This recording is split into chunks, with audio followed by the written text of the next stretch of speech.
आप देख रहे हैं इंडिया टीवी। आपके साथ मैं हूं मीनाक्षी जोशी। वक्त हो गया है राजधर्म का और आज हम बात करने जा रहे हैं देश के बजट की। देश की वित्त मंत्री निर्मला सीतारमण ने मोदी 3.0 का पहला बजट पेश कर दिया है।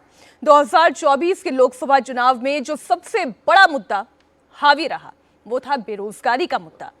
2014 से लेकर 2024 के अंतरिम बजट तक इस अनएम्प्लॉयमेंट के इशू को प्रधानमंत्री मोदी ने एड्रेस किया। आज इस बजट की से सबसे बड़ी खबर निकलकर सामने आई कि नौकरी की बाढ़ है। नौकरी मिलेगी और कोई छोटी मोटी जगह नौकरी नहीं मिलेगी, बड़ी कंपनियों में ये नौकरी मिलेगी।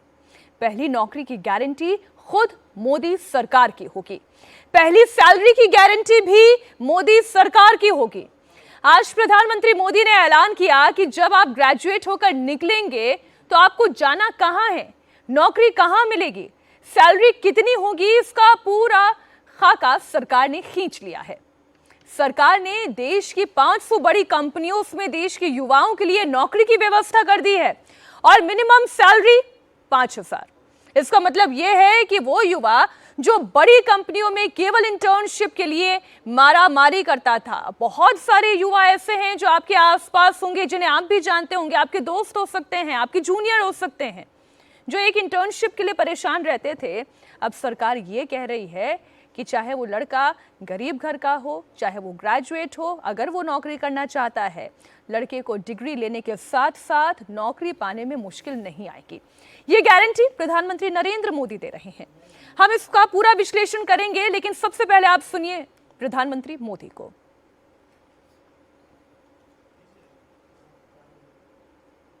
रोजगार और स्वरोजगार के अभूतपूर्व अवसर बढ़, ये हमारी सरकार की पहचान रही है। बजट में सरकार ने एम्प्लॉयमेंट लिंक्ड इंसेंटिव स्कीम की घोषणा की है। इससे देश में करोड़ों करोड़ों नए रोजगार बनेंगे। इस योजना के तहत जीवन में पहली नौकरी पाने वाले युवा की पहली तनख्वाह हमारी सरकार देगी। स्किल डेवलपमेंट और उच्च शिक्षा के लिए मदद हो या फिर 1 करोड़ नौजवानों को इंटर्नशिप की योजना, इससे गांव के गरीब के मेरे नौजवान साथी, मेरे बेटे बेटी देश की टॉप कंपनियों में काम करेंगे। उनके सामने संभावनाओं के नए द्वार खुलेंगे। हमें हर शहर, हर गांव, हर घर एंटरप्रेन्योर्स बनाना है। इसी उद्देश्य से बिना गारंटी के मुद्रा लोन की लिमिट को 10 लाख से बढ़ाकर 20 लाख रुपए किया गया है। प्रधानमंत्री नरेंद्र मोदी को आपने सुना। जो सबसे बड़ा कंसर्न रहा, जो विपक्ष के हाथ का सबसे बड़ा हथियार था, क्या उसे प्रधानमंत्री नरेंद्र मोदी ने विपक्ष के हाथ से छीन लिया है? क्योंकि रोजगार की गारंटी की बात मोदी सरकार कर रही है, खुद प्रधानमंत्री नरेंद्र मोदी कर रहे हैं। 3 मेहमान हमारे साथ इस वक्त स्टूडियो में मौजूद हैं। अश्विनी महाजन, आप इकोनॉमिस्ट हैं, बहुत स्वागत सर आपका। शांतनु गुप्ता बतौर पॉलिटिकल एनालिस्ट हमारे साथ जुड़े हुए हैं, बहुत स्वागत शांतनु जी। और अवधेश कुमार जी तो लगातार सुबह से हमारे साथ चर्चा कर ही रहे हैं, सीनियर जर्नलिस्ट। अवधेश जी, बहुत स्वागत आपका भी। धन्यवाद। अब अश्विनी जी, बात मोदी सरकार कर रही है। वित्त मंत्री निर्मला सीतारमण ये कह रही हैं कि नौकरी मिलेगी और बम्पर नौकरी मिलेगी और ये गारंटी खुद सरकार की है। ग्रेजुएट हो जाने के बाद आप अगर नौकरी करना चाहते हैं तो आपको मारे मारे नहीं फिरना होगा। देश की 500 बड़ी कंपनियों में ये गारंटी प्रधानमंत्री मोदी दे रहे हैं। क्या ये वाकई इतना आसान है? ये कैसे होगा? देखिए, एक समस्या है हमारे युवाओं के बीच में। वो पढ़ तो लेते हैं, ग्रेजुएट हो जाते हैं, पोस्ट ग्रेजुएट हो जाते हैं, लेकिन बार बार ये बात आती है कि एम्प्लॉयबिलिटी नहीं है। यानी जिस प्रकार की स्किल सेट उनको चाहिए, कंपनी को चाहिए, वो उन युवाओं के पास नहीं होता, तो वो स्किल सेट कहाँ से लेकर के आएँ। तो उसमें एक तो ये है कि हम स्किलिंग करें उनकी, लेकिन वो भी कितनी अप्रोप्रिएट होगी। तो क्यों ना ये बात हम बार बार इस बात को कहते रहे हैं कि अप्रेंटिसशिप स्कीम जो है ये एक बहुत ही उम्दा स्कीम है, लेकिन इसको किसी न किसी कारण से आगे नहीं बढ़ पाई।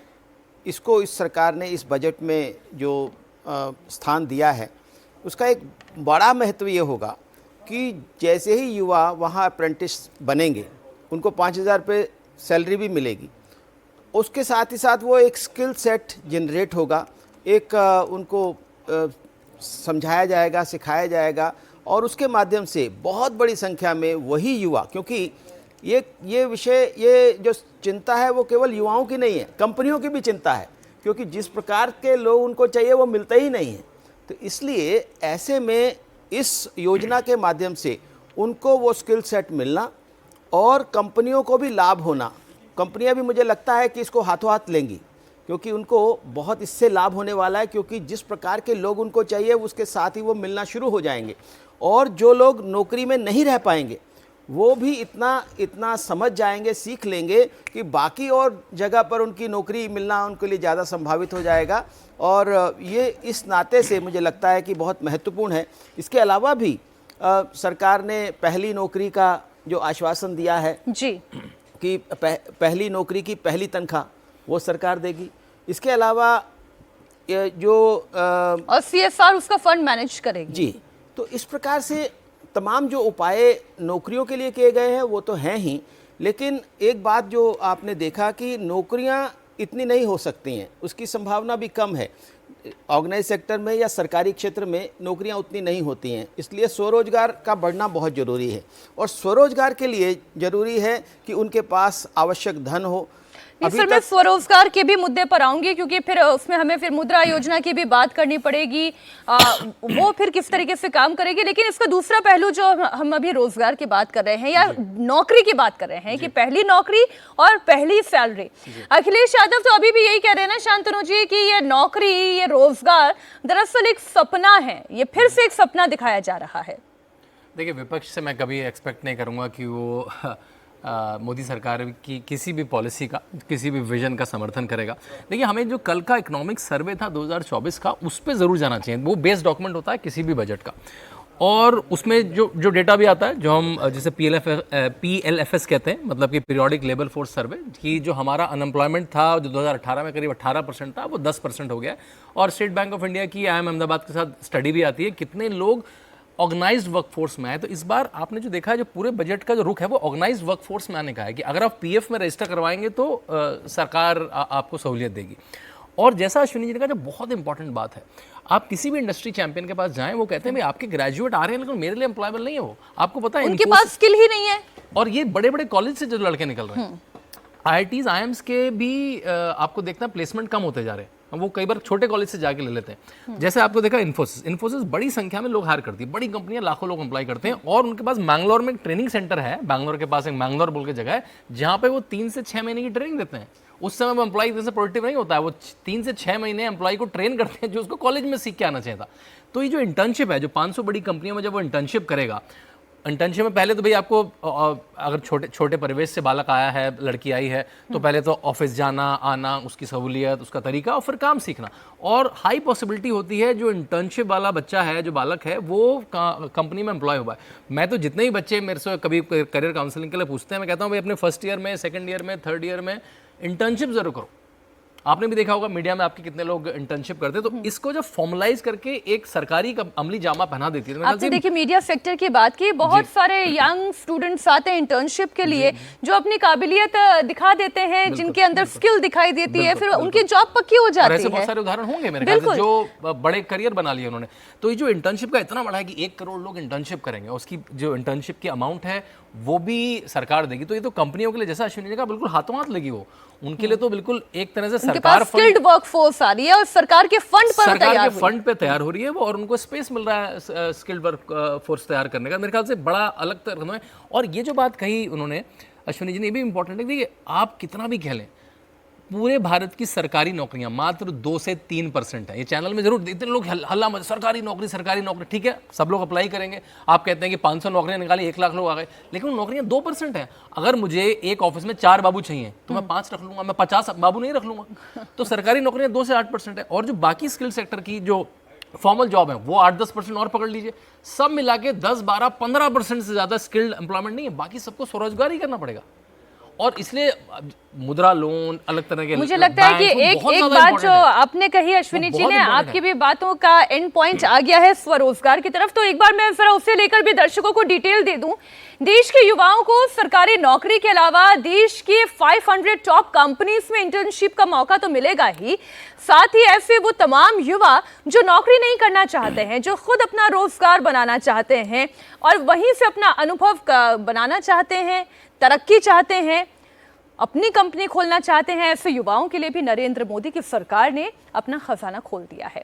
हम बात करें एमएसएमई सेक्टर की भी, जिसके लिए मुद्रा लोन की सीमा 10 लाख से बढ़ाकर इसे थोड़ा बढ़ा दिया गया है। अब वो आंकड़ा भी जो है हम आपके सामने रख देते हैं। सिडबी की पहुंच बढ़ाने के लिए भी नए ब्रांचेस खोलने का ऐलान किया गया है। भारत को ग्लोबल मैन्युफैक्चरिंग हब बनाएंगे। देश का एमएसएमई सेक्टर मध्यम वर्ग से जुड़ा हुआ है।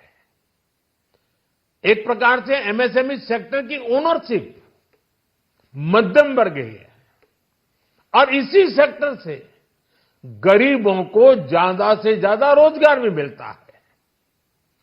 छोटे उद्योगों की बड़ी ताकत, उस दिशा में हमारा अहम कदम है।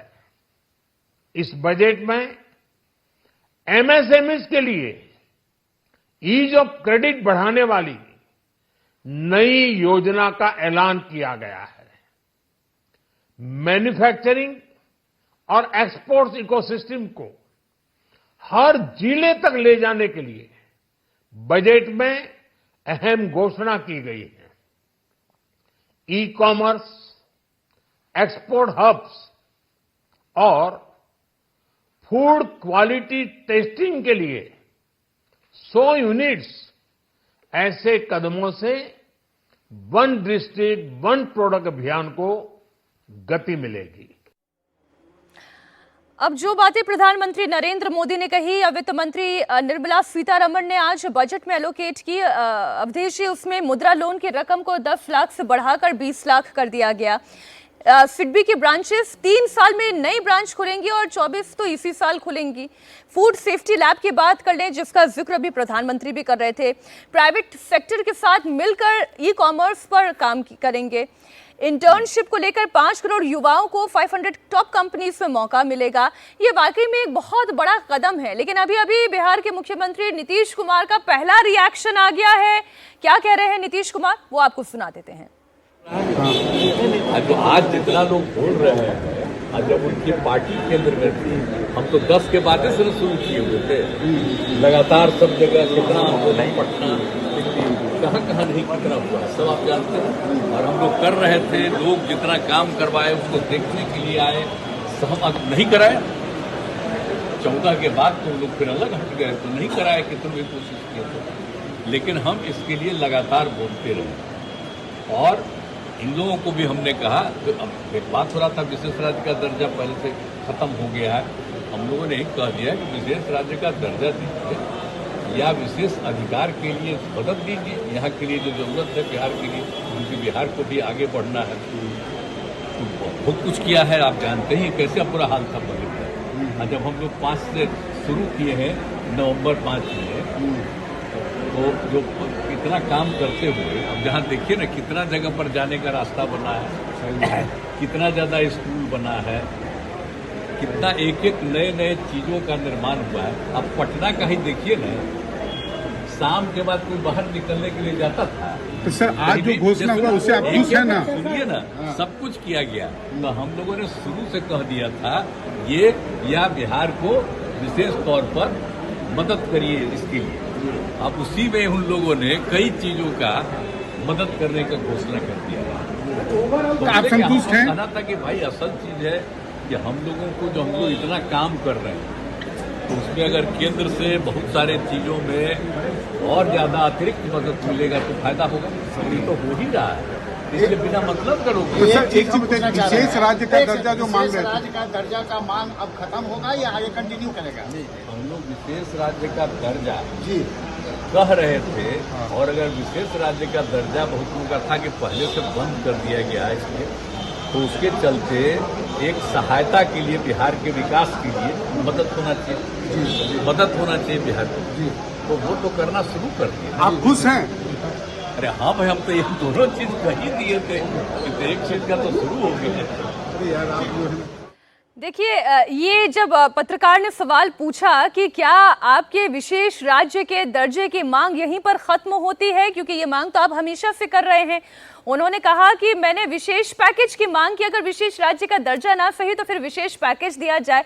इसका मतलब यह है कि भविष्य की राजनीति के सभी दरवाजे बंद थोड़ी ना कर दिए जाते हैं अवधेश जी, है ना, वो दरवाजा तो खोल के रखना पड़ता है, कभी मनमुटाव हो गया तो। लेकिन फिलहाल वो विशेष पैकेज से खुश नजर आ रहे हैं। देखिए, विशेष राज्य के दर्जा के बारे में नीतीश कुमार मुख्यमंत्री हैं, उनको मालूम है कि जो क्राइटेरिया है नहीं होने वाला, एक बड़ा इशू था।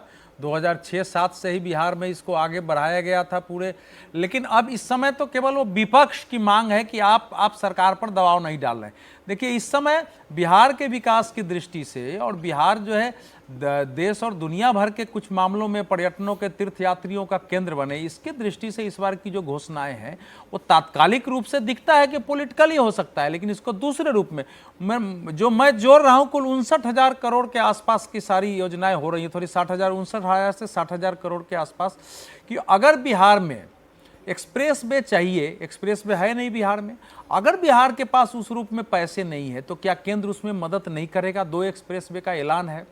जो सबसे महत्वपूर्ण बात, जो मैं लगातार इस बात पर फोकस कर रहा हूं कि गया जो है, जो जिसको गया और बोध गया, जो दोनों में थोड़ा अंतर एक ही साथ है। गया विश्व भर के हिंदुओं के लिए श्राद्ध का, अपने पितरों के मुक्ति और मोक्ष का सबसे बड़ा केंद्र है, दुनिया भर से वहां आते हैं। लेकिन जो वो विष्णुपाद मंदिर है, आप देखेंगे कि कब का बना हुआ है, उसमें प्रवेश के लिए बाहर की जगह वो सब इतने कम है कि उसका तो विस्तार पहले ही होना चाहिए था, बहुत कुछ हो गया है।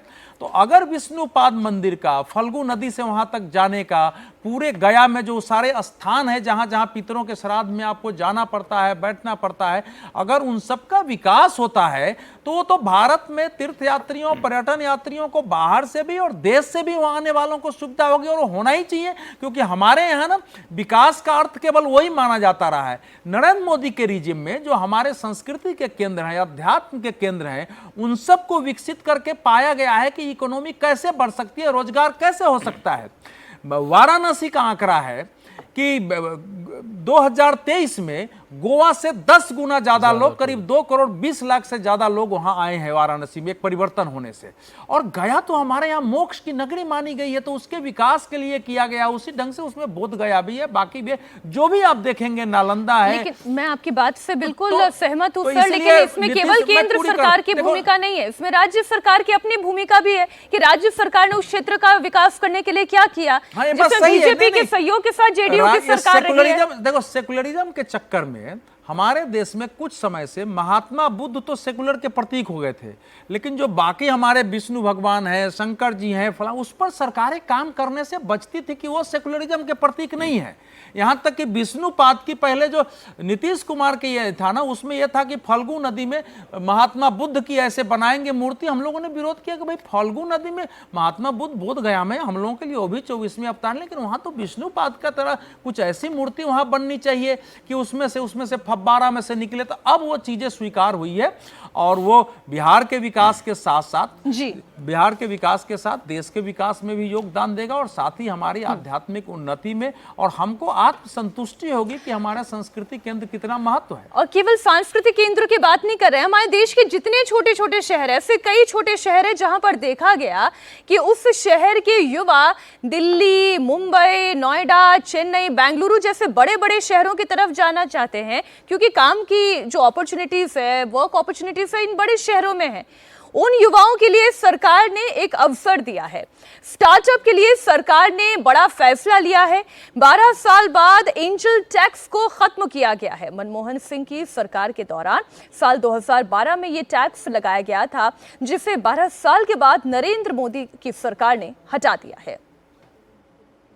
ये बजट हमारे स्टार्टअप्स के लिए, इनोवेशन इकोसिस्टम के लिए ढेर सारे नए अवसर लेकर आया है। स्पेस इकोनॉमी को बढ़ावा देने के लिए 1000 करोड़ रुपए का फंड हो, एंजल टैक्स हटाने का फैसला हो, ऐसे कई सारे कदम इस बजट में उठाए गए हैं। साथियों, रिकॉर्ड हाई कैपेक्स इकोनॉमी का एक ड्राइविंग फोर्स बनेगा। 12 नए इंडस्ट्रियल नोड्स, देश में नए सैटेलाइट टाउन्स का विकास और 14 बड़े शहरों के लिए ट्रांजिट प्लान्स, इससे देश में नए इकोनॉमिक हब विकसित होंगे और बहुत बड़ी संख्या में नए रोजगार बनेंगे। अश्विनी जी, ये जो अभी प्रधानमंत्री नरेंद्र मोदी ने कहा कि जब हम बात करते हैं स्वरोजगार की, तो कोई भी मान लीजिए अभी बिहार की ही चर्चा चल रही थी, वहाँ के किसी भी एक छोटे से गांव में रहने वाला या शहर में रहने वाला व्यक्ति क्यों हमेशा दिल्ली नोएडा के चक्कर लगाए, वहाँ पर नौकरी पाए? अगर वो अपना ही कोई काम, अपना ही कोई रोजगार अपने शहर में रहकर करना चाहे तो सरकार उसे क्या दे रही है, क्या अपॉर्चुनिटी है? देखिए, इस देश में क्या रहा पिछली सरकारों के समय में, लाइफ एज यूजुअल, जो चल रहा है वैसे चलेगा, उसमें कोई बदलाव लाना नहीं है। खास तौर पर मैं यहाँ पर ध्यान दिलाना चाहता हूँ, एक अर्थशास्त्र के विद्यार्थी के नाते, यदि पिछली सरकारों के बजट को देखें तो लगातार कैपिटल एक्सपेंडिचर को कम ही रखा गया और कम किया जाता रहा। क्यों? बड़ा आसान है, पैसा खर्च करो और कैपिटल एक्सपेंडिचर ना करो, बाकी सब पैसे बांट दो। कोई किसी भी नाम पर आपने पैसा बांटा या कहीं पैसा का कहीं रिसाव हो गया। लेकिन इस सरकार के समय में आप देखिएगा लगातार कैपिटल एक्सपेंडिचर बढ़ रहा है। जो 3-4-5% हुआ करता था, आज 22-23% बजट का हो गया है। 11 लाख करोड़ रुपया केवल 11,11,000 करोड़ रुपया केवल और केवल कैपेक्स पर खर्च हो रहा है, जिससे इंफ्रास्ट्रक्चर बनेगा, नए शहर बनेंगे, उन शहरों में वो युवा जा पाएंगे। और ये जो कैपिटल एक्सपेंडिचर है, ये एक ख़ास बात है इस सरकार की। मैं इस बात को ज़रूर इंगित करना चाहूँगा। दूसरा बात कि जो हमारा युवा है वो नौकरी की तलाश में, जैसे कि बात आ रही बार बार कि नौकरी की तलाश में, चाहे वो सरकारी नौकरी हो, चाहे वो कॉरपोरेट की नौकरी हो, MNCs की नौकरी हो, उसकी तरफ भागता है। लेकिन इस देश में तमाम संभावनाएं हैं स्टार्टअप्स की, और हमने देखा कि मात्र 350 स्टार्टअप से 1 लाख से ज़्यादा स्टार्टअप हो गए, 107 से ज़्यादा यूनिकॉर्न्स हो गए। और इस सब को और आगे बढ़ाने की ज़रूरत है। तो उसमें आने वाली जितनी बाधाएं हैं, चाहे वो एंजल टैक्स की या किसी भी प्रकार की बाधा है, उस बाधा को दूर करना ये भी ज़रूरी है। और जो छोटे युवा जो स्टार्टअप नए आइडियाज़ के साथ नहीं, लेकिन एक सामान्य बिजनेस करना चाहते हैं, तो उनके लिए मुद्रा लोन चाहिए। तो मुद्रा लोन पहले 10 लाख था, ऐसा लगा कि 10 लाख कम होता है और बड़े बिजनेस करने के लिए कम से कम 20 लाख का चाहिए। तो वो इस बजट में प्रावधान किया गया है। कुल मिलाकर के मैं देखता हूं कि एक तरफ स्वरोजगार और दूसरी तरफ नौकरी, दोनों चाहिए। ऐसा नहीं है कि एक ही चाहिए, दोनों चाहिए। उन दोनों का एक समायोजन इस बजट में देखने को मिलता है, जो मुझे लगता है कि एक अभिनंदनीय विषय है। शांतनु जी, आप भी सहमत हैं? जी बिल्कुल। पहले मैं वो जो आपने गया के बारे में अवधेश जी बोल रहे थे, देखिए भारत में करीब 100 से ज़्यादा ऐसे बड़े टाउन हैं जो केवल टेम्पल इकोनॉमी में, कल्चरल इकोनॉमी में चलते हैं, और ये बड़ी इकोनॉमी है। तिरुपति की अकेली इकोनॉमी करीब 2000 करोड़ की इकोनॉमी है। तिरुपति की अपनी इकोनॉमी तो वहाँ की सरकार तक को पैसा देती है, फंड देती है। और जिस कांवर पे बहुत लोगों के सीने में जलन होती है, वो कांवर 200 करोड़ की इकोनॉमी है केवल। और वो कांवर अधिकतर ज्वालापुर और हरिद्वार के मुसलमान लोग बनाते हैं उस कांवर। उसमें खाने वाले, टैक्सी वाले, पेट्रोल वाले, उनको कांवर बनाने वाले, सबका पेट भरता है। तो जितने हमारे बड़े प्रतीक हैं, जैसे उन्होंने कहा गया तो बड़ा प्रतीक है, उनकी व्यवस्था बड़ी करना, तो वो एक केवल एक दिशा में सोचना कि केवल सरकारी नौकरी लग जाएगी, केवल स्टार्टअप आ जाएंगे, तो हमें हर दिशा में सोचना है। भारत जिस जिस तरह से एम्प्लॉयमेंट और इनकम जनरेट कर सकता है। दूसरी बात आती है कि स्टार्टअप की, तो वो बहुत इंपॉर्टेंट है कि भाई हम जब मैं किसी कॉलेज में जाता हूँ तो बात करता हूँ हर आदमी अगर नौकरी ले लेगा तो नौकरी क्रिएट कौन करेगा। अगर रजत शर्मा जी चैनल को नहीं चलाते और सब लोग वो चैनल, अब भाई कैसे चैनल पहले एक हुआ करता था, दूरदर्शन पर 1 बना 2 बना, इतने सारे चैनल है, तो किसी को तो अपना जीवन खपाना पड़ेगा। तो आपको युवाओं को भी सामने आना पड़ेगा चैनल के माध्यम से भी कि आप भी जॉब क्रिएटर बने किसी तरह, और सरकार उसमें अलग अलग जगह मदद भी कर रही है। और जो कल का इकोनॉमिक सर्वे था उसमें एक चीज़ और साक्षी जी बड़ी अच्छी कही गई कि पहली तो हमारी मैन्युफैक्चरिंग में बहुत अच्छी ग्रोथ हुई। मार्च में हमारा जो PMI जो इंडेक्स होता है वो करीब 16 साल में सबसे ज़्यादा था, 60 के आसपास था वो।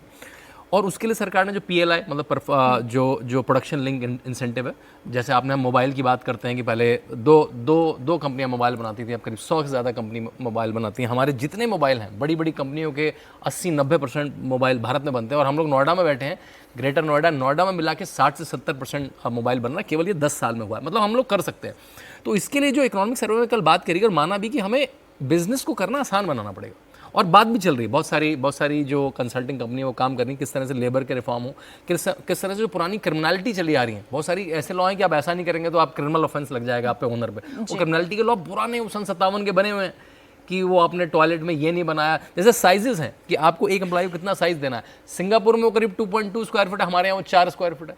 अब वो इतना महंगा हो जाता है कि बिजनेस करना कि वो बिजनेस ही नहीं कर पाते। तो ये सारी चीज़ों पर बात हो रही है और ये बहुत अच्छा है कि गवर्नमेंट अपने आप प्रो बिजनेस हो रही है। प्रो बिजनेस की मैं आपको बिजनेस सेटअप करने में जो लॉज हैं, ऐसे लॉज हैं जो प्रोडक्टिव नहीं है, ना तो वो एम्प्लॉय को फायदा करते हैं ना वो बिजनेस बनाने को फायदा करते हैं। आसान करने की कोशिश की जा रही है। बिल्कुल, तो उस पर जरूर काम होना चाहिए। बार बार वो जो लिमिटेड जॉब है उसी में आप कहें कि मैं इसमें ये कर दूंगा वो कर दूंगा, कुछ नहीं होगा। वो पॉलिटिकल डिबेट तो बना देगा लेकिन वो जॉब नहीं बढ़ाएगा। तो मेरे ख्याल से जो खांचा बड़ा करना है, जिसको कहते हैं इंक्रीज द पाई, कि भाई मेरी पाई अगर $3 बिलियन की हमारी इकोनॉमी है, वो जब 5 बिलियन की होगी, 10 बिलियन की होगी, जैसा अश्विनी जी कहा, जब इंफ्रास्ट्रक्चर पे 11 लाख करोड़ रुपए खर्च होगा तो क्या वो सड़क नरेंद्र मोदी बैठ के तो बनाएंगे नहीं, उसमें इंजीनियर आएगा, उसमें माल खरीदा जाएगा। इसी से एक बात जोड़ लेती हूँ, फिर मैं किसानों के मुद्दे पर आऊंगी। अश्विनी जी, अवधेश जी माफ कीजिएगा, ये अब देखिए जब हम इकोनॉमी की बात करते हैं तो उसमें सारे पाए हैं, उसमें मजदूर वर्ग भी आता है, उसमें युवा वर्ग भी आता है, उसमें महिलाएं भी आती हैं। अब मैं मजदूर वर्ग की ही बात कर लूं। आज अगर मोदी सरकार अपने बजट में ये कहती है कि मैं 12 इंडस्ट्रियल हब तैयार करूंगा, तो अब ये अगर कॉरिडोर्स तैयार होंगे तो वहां पर काम करने वाले, अभी जैसे शांतनु जी कह रहे, कौन होंगे? वो अलग अलग राज्यों से आने वाले मजदूर होंगे। अब इन लोगों के सामने सबसे बड़ा चैलेंज क्या होता है कि ये रहेंगे कहाँ, खाएंगे क्या? जो सबसे बड़ा संकट, जो छत का संकट होता है, उसकी गारंटी भी मोदी सरकार दे रही है। वो ये कह रहे हैं कि घर हम बना के देंगे अगर परिवार के साथ रह रहे हैं, नहीं तो अकेले रह रहे हैं तो डॉर्मेट्री बना के देंगे। तो इतनी बारीक, इतनी पैनी सोच जो है हर सेक्टर के लिए है, मजदूर वर्ग के लिए भी है। ये बता रहा है कि भारत में अभी तक 10 वर्षों के शासन का जो अनुभव आया है और उसके आधार पर जितने स्टडी हुए हैं उन सब के आधार पर ये बजट तैयार हुआ है। क्योंकि ये बहुत बड़ी समस्या होती है सामान्य मजदूर के लिए, नहीं, सामान्य कर्मचारी भी किसी शहर में जाता है तो उसके रहने के, खाने के, आने जाने की बहुत सारी समस्या होती है, उसका आइडेंटिटी कार्ड की समस्या होती है। तो अगर सरकार इसमें यह भी है कि किराए का आवास आपको उपलब्ध कराया जाएगा, ये इसमें यह भी है। साथ ही साथ जो है अर्बन जो हाउसिंग है उसमें गरीब लोगों के लिए 1 करोड़ आवास की भी बात की गई है कि अर्बन हाउसिंग में 1 करोड़ आवास देंगे। तो ये सब चीजें बता रही है कि एक प्रैक्टिकल अप्रोच है कि भाई लोग इसलिए भी आते हैं और कई बार भाग जाते हैं कि उनको रहने की सुविधा नहीं मिलती है, परिवार गांव में रह जाता है, अगर कोई कष्ट होता है तो नौकरी छोड़ के या किसी कारण से भागना पड़ता है, वहां परिवार को लाते हैं तो यहाँ रहने की स्थिति नहीं होती है। तो इसलिए वो अगर प्रैक्टिकली चेंज हो गया तो जहां आएंगे रोजगार में रहेंगे। और एक इसका बड़ा रोचक विषय एक और भी है, जिसे राहुल जी ने 8,500 खटाखट कहा था, वो हो या नहीं हो, लेकिन इसमें जो इंटर्नशिप है उसमें 5,000 और 6,000 खटाखट है, वो जाएगा ही जाएगा उसके अकाउंट में। तो ये खटाखट वाला मामला, साथ ही साथ जो EPFO है, जो पहली बार रोजगार मिलेगा, उसमें अगले 4 साल तक लगभग 30 लाख लोगों को जो सरकार ने कहा है कि EPFO में सरकार 3,000 रुपया का योगदान कम से कम करेगी प्रति मंथ, तो वो भी खटाखट है।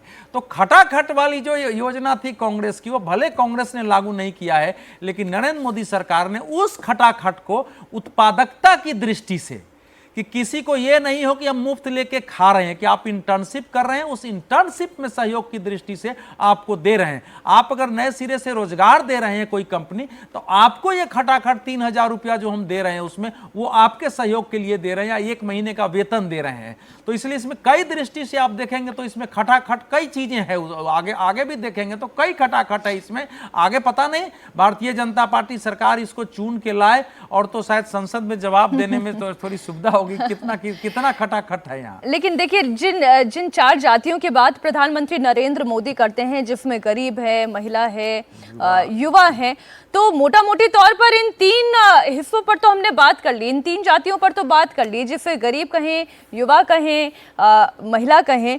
लेकिन जो चौथी जाति है, अन्नदाता, देश का किसान, उसके लिए मोदी सरकार ने क्या किया, इनका भी पूरा ख्याल रखा गया है। बजट में किसानों और कृषि सेक्टर के लिए 1.52 लाख करोड़ रुपए का प्रावधान किया गया है। देश की 400 जिलों में खरीफ फसलों का डिजिटल सर्वेक्षण किया जाएगा। 5 राज्यों में जन समर्थन आधारित किसान क्रेडिट कार्ड जारी किए जाएंगे। इतना ही नहीं, किसानों के लिए 32 कृषि और बागवानी में फसलों की 109 उच्च पैदावार और क्लाइमेट फ्रेंडली किस्में भी जारी की जाएंगी। सब्जी उगाने के लिए क्लस्टर बनाए जाएंगे। दलहन और तिलहन की फसलों पर भी खास फोकस किया जाएगा। इस बजट का एक बहुत बड़ा फोकस देश के किसान है। अन्न भंडारण के लिए दुनिया की सबसे बड़ी स्कीम के बाद अब हम वेजिटेबल प्रोडक्शन क्लस्टर्स बनाने जा रहे हैं। इससे एक और छोटे किसानों को फल सब्जियों अन्य उपज के लिए नए बाजार मिलेंगे, बेहतर दाम मिलेंगे। तो दूसरी ओर हमारे मध्यम वर्ग के लिए फल सब्जियों की उपलब्धता बढ़ेगी और परिवार के लिए पोषण भी सुनिश्चित होगा। कृषि क्षेत्र में भारत का आत्मनिर्भर बनना समय की मांग है। इसलिए दलहन तिलहन की पैदावार बढ़ाने के लिए किसानों को मदद की घोषणा की गई है। हर बार एक सवाल पूछा जाता है अश्विनी जी कि किसानों को क्या मिला, किसान देश के अन्नदाता हैं, और हर बार क्या जवाब आता था सरकार की ओर से, हमने किसान सम्मान निधि दी, फिर अगला बजट आए किसान सम्मान निधि की राशि बढ़ा दी गई। लेकिन उन्हें आत्मनिर्भर बनाने की दिशा में सरकार ने क्या क्या कदम उठाए? देखिए, सम्मान निधि देना अपनी जगह है, लेकिन आप उन्हें आत्मनिर्भर बना सके, उनकी फसलों को उन्नत कर सके, नई तरीके की किस्में तैयार कर सके, इसके लिए किसानों से जुड़ा हुआ ये बजट आपको कैसा लगा? देखिए, जो बातें आई हैं, सुझाव जो बजट में प्रावधान रखे गए हैं, वो अभिनंदनीय हैं। इसके साथ ही साथ मैं यहाँ पर रेखांकित करना चाहूँगा कि जो किसान जो उगाता है और जो उपभोक्ता तक पहुंचता है, उस बीच में बहुत बड़ा गैप है, और किसान को उसकी उपज का सही मूल्य नहीं मिलता और उपभोक्ता को बहुत ज़्यादा कीमत चुकानी पड़ती है, जो इस समय खाद्य महंगाई की दर में साफ साफ दिखाई दे रहा है। सर्वाधिक उच्च स्तर पर है। इसमें ये जरूरी है कि किसान की फसल बचे, उसके लिए भंडारण की सुविधाएं बढ़ें, उसके लिए कोल्ड स्टोरेज बने और उस सप्लाई चेन के माध्यम से उस खाद्य पदार्थों को आम लोगों तक पहुंचाया जाए। आमतौर पर सरकारें बचती रही हैं, ज़्यादा कीमत ना हो पाए, क्योंकि किसान को अगर ज़्यादा कीमत मिल जाएगी तो उपभोक्ताओं को महंगा मिलेगा, ऐसी सोच में रहे। लेकिन इस सरकार के समय लगातार मैं देख रहा हूँ कि बहुत बड़ी मात्रा में सरकार ने इस प्रकार के प्रयास किए, जैसे दालों के लिए MSP बढ़ाया गया, तो दालों की कीमत बढ़ने की बजाय घट गई, क्योंकि हमारी विदेशों पर निर्भरता कम हो गई। ऐसे कुछ उपाय अपनाने की जरूरत है, किसानों पर ज्यादा खर्च करने की जरूरत है। लेकिन इस पूरे बजट के दौरान MSP की कोई बात नहीं की गई, जो कि किसान लगातार लंबे समय से सरकार से मांग कर रहे हैं कि हमारे लिए MSP की राशि निर्धारित की जाए। क्या किसान इस एलोकेशन से खुश होंगे, इन घोषणाओं से खुश होंगे? मुझे ऐसा लगता है कि बहुत बड़ी मात्रा में जहाँ किसान उत्पादन करता है वहाँ उसको MSP मिलती ही है, और पिछले समय में कॉस्ट प्लस 50% इसी सरकार के दौरान आया था। और भी नए नए तरीके अपना करके हमने सरकार को सुझाव भी दिया है और भी देंगे कि नए टेक्नोलॉजी को अडॉप्ट करके स्टोरेज के माध्यम से, ई मार्केट्स के माध्यम से किसानों को उनकी फसल के अच्छी कीमत बिना ज़्यादा खर्च बढ़ाए की जा सकती है। तो उसके लिए नए नए उपाय किए जाएंगे और मुझे लगता है कि ई मार्केट और वेयर हाउसिंग फैसिलिटीज़ को जो बढ़ाया गया है उसका एक प्रमुख कारण ये भी है कि इससे किसानों को उनकी उपज का सही मूल्य भी मिले और वैल्यू चेन में ज़्यादा कीमतें न बढ़ पाएँ और उपभोक्ताओं को भी सस्ता माल मिले। ये जो सब्जी उगाने के लिए क्लस्टर बनाया जाएगा, आज के तारीख में अगर मैं उपभोक्ता की नज़र से, किसानों की नज़र से नहीं, लेकिन अगर एक उपभोक्ता की नज़र से सब्जियों का दाम देखूं और उसकी क्वालिटी पर गौर करूं, तो जितना पैसा एक कंज्यूमर पे कर रहा है उतनी अच्छी क्वालिटी की सब्जी तक नहीं मिल रही। और मैं ये बड़े महानगरों की बात कर रही हूँ, तो फिर तो बाकी शहरों की क्या स्थिति है आप लोग ज़्यादा बेहतर बता पाएंगे। तो ये जो सब्जी उगाने के लिए क्लस्टर तैयार किए जाएंगे, इससे किसान को कैसे फायदा मिलेगा? नहीं, किसान को देखिए, हमारे देश में जो एमएसपी की आप बात कर रही है ना, एमएसपी की एक लिमिटेशंस है और दुनिया की कोई भी सरकार ऐसी नहीं होगी जो मांग की जा रही है ना, दुनिया की कोई सरकार नहीं होगी कि सारे जो उसकी फसल पैदा हो रहे हों उनको एक गारंटी दे के खरीद ले। इसी में कम्युनिस्ट कंट्रियों का इकोनॉमी ध्वस्त हो गया कि स्टेट ही सारी जिम्मेवारी ले, वो संभव ही नहीं है। किसानों के उनका जो फसल है उसका उचित मूल्य मिले, लेकिन उनकी लागत कम हो, ये दो चीजें रही है। उनकी आय बढ़े, केवल वो उसी के कारण उनकी आय बढ़े। तो इसलिए फसलों के विविधीकरण था। सब्जी पर, आप मिलेट पर अभी एक कार्यक्रम चल रहा है हमारे यहाँ। तो जो सब्जी और फल है ना, उनके बारे में जो इसमें आप देखेंगे, तो जो मैं इसमें पढ़ रहा हूँ कि सब्जी उत्पादन आपूर्ति श्रृंखला के लिए जो क्लस्टर की आप बात कर रहे हैं, और झींगा उत्पादन, दालों और तिलहन के लिए जो है 400 जिलों का फसल मिशन बोर्ड पर काम होगा। 400 जिलों में सर्वे करके कि वहां कौन सी फसल हो सकती है, वो किसानों को उसके लिए प्रोत्साहित किया जाएगा और 32 फसलों के लिए नई किस्में आएंगी। तो ये सारी बातें जो हो रही है दाल और उसमें, तो एक दाल और दलहन में तो हमारी इंफ्रास्ट्रक्चर की है, 4 दालों में इंफ्रास्ट्रक्चर की बात की है। सप्लाई चेन मजबूत हो जाए कि किसान को मार्केट नहीं मिलता है। जो चीजें दिल्ली में आपको 100 रुपये में है, वो जहां किसान उपजता है वहां 10 रुपये में उपलब्ध होगा। जो जिसका दिल्ली नहीं पहुंचता है वो, या जिसके माध्यम से पहुंचता है, उसको नहीं मिलता है। अगर सप्लाई चेन हो गया कि अच्छा दूसरा आज नहीं बिका तो 2 दिन के लिए रखने की जगह हो गई, चाहे कोल्ड स्टोर हो, तो उससे किसान को ही लाभ होगा। आज के समय की हालत ये होती है कि जिस समय टमाटर लोग पैदा करते हैं, मार्केट में नहीं पहुंचता है, तो टमाटर फेंकते हुए तस्वीरें हमारे पास आ जाती है, प्याज की फेंकते हुई तस्वीरें आ जाती है, जो बड़े महानगरों में उपलब्ध नहीं होता।